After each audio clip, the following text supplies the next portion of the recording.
remaining Rohingyas in northern Buthidaung township are forced to pay bribe to an informant with the help of authorities, according to updates received on 1st December 2018. Any Rohingyas who want to do farming or plantation on their land must bribe an informant in Maungji Town village, tract of Buthidaung township, with the help of Burmese armed forces. According to locals, the bribing is set free by the Burmese authorities, who have equal shares in that criminal activity. For per acre of farming land, any Rohingya must give him 250,000 kyats as a fixed bribe. Moreover, if any Rohingya denies, they are either tortured or harassed by the Burmese authorities severely. In many cases, Rohingyas who rejected giving bribes were forced to pay double the usual amount as a punishment. These sort of abuses and tortures are increasing the fear of the remaining Rohingyas and are sending an alarm of danger for nearly 1.3 million Rohingyas in the makeshift camps of Bangladesh who are in the queue of forced return to Arakan, Burma. Burma's civilian leader Aung San Suu Kyi, who is facing international criticism over her country's crackdown on Rohingyas, called Saturday for a culture of peace to end conflict between communities. The Nobel Peace Prize winner did not mention the Rohingyas crisis, which has led the United Nations to call for a genocide investigation, in her keynote address to an international meeting organized by a group linked to the Unification Church. At the basis of conflict is ill will, which seeks to hurt and to destroy, and thus to open the way to conflict, which in turn spews out an ever-reviewing cycle of hate and fear, snuffing out the light of peace, Aung San Suu Kyi said. Aung San Suu Kyi called for cooperation between nations to seek peace and mutual prosperity. Only by promoting a culture of peace in this world of interdependence will it be possible to create harmony between diverse countries and societies, she said. Aung San Suu Kyi, whose position of state councillor in Burma is considered the equivalent of a prime minister,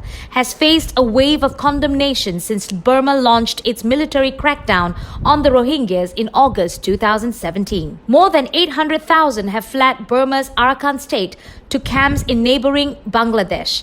Many told horrific stories of widespread killings, rapes, and villages razed to the ground. Other top officials at the big meeting, which was accompanied by boosted security in the Nepali capital to head off protests, did not mention the conflict which has overshadowed many of Aung San Suu Kyi's international appearances. Her speech at the Kathmandu meeting, backed by the Universal Peace Foundation, came a day after Paris announced it will strip her of her honorary freedom of the French capital over her failure to speak out against the Rohingya crackdown. The British cities of Glasgow, Edinburgh and Oxford have taken similar action against Suu Kyi over her refusal to condemn the military violence. The UN rights team found evidence of widespread murder, rape, torture and arson, and called for top generals to be persecuted for genocide, war crimes and crimes against humanity. About 300 Rohingyas live in Nepal, and one of the refugee community based in Kathmandu, who requested anonymity, called for Nepal to raise their issue with Aung San Suu Kyi. "We are suffering. I think if she wants to help us, she can," he said. A human rights law group contracted by the US State Department to investigate atrocities against Rohingya in Burma said on Monday that there was an urgent need to establish a criminal tribunal to bring those responsible to justice.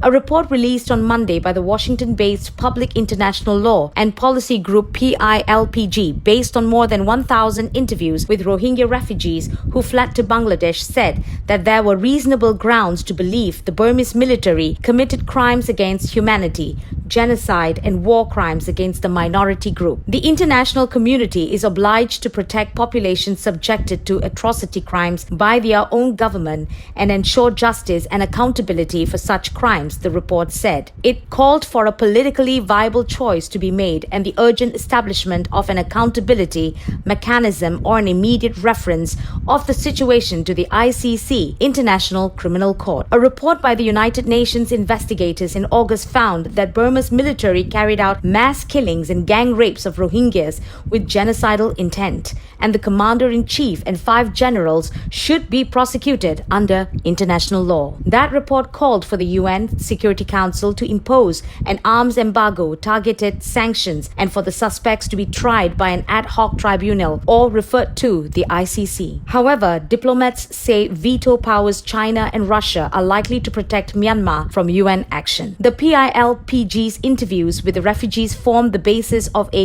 U.S. State Department report released in September, but the U.S. government stopped short of labeling the atrocity crimes against humanity, genocide, or war crimes. The State Department report, the subject of internal debate that delayed its rollout for nearly a month, referred to a well-planned and coordinated campaign of mass killings, gang rapes, and other atrocities. A declaration of genocide by the U.S. government, which has only gone as far as labeling the crackdown ethnic cleansing, could have legal implications that may commit Washington to stronger punitive measures against Burma. This has made some in the Trump administration wary of issuing such an assessment. The lawyer's report, based on the work of 18 investigators from 11 countries, found that Rohingya men, women, and children were the victims of mass shootings and aerial bombardments, gang rapes, and severe beatings, torture and burning, and attacks from the flamethrowers and grenade launchers. It focused on the build-up to and conduct of major systematic attacks in Rakhine State between August 25th and September 4th last year. These attacks were all part of a highly coordinated military campaign that required tactical and logistical planning, it said. Specifically, interviews reported the use